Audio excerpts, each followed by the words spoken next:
Hey everyone! Welcome back to my channel. The video will show how to download playchess.com on a PC. So, let's get started. Open Microsoft Edge. Video insists you must use Microsoft Edge browser for this method to work. If you don't have it, you can download it. Go to chess.com. Navigate to the official website and log in or create an account if you don't already have one. Account setup shows how to Google with email, password, and a unique username on chess.com. Create app after logging in.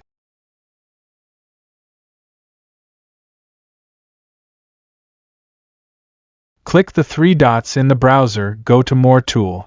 You can see apps. Click on it, and click Install to install chess.com as an app on your PC. Installing, click Install again to start the download process.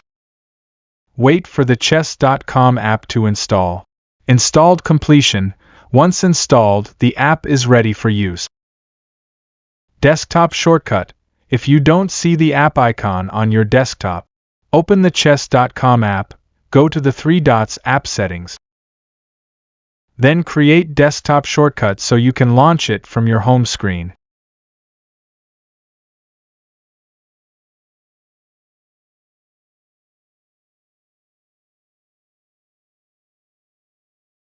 The creator asks users to like and subscribe if the fix helped.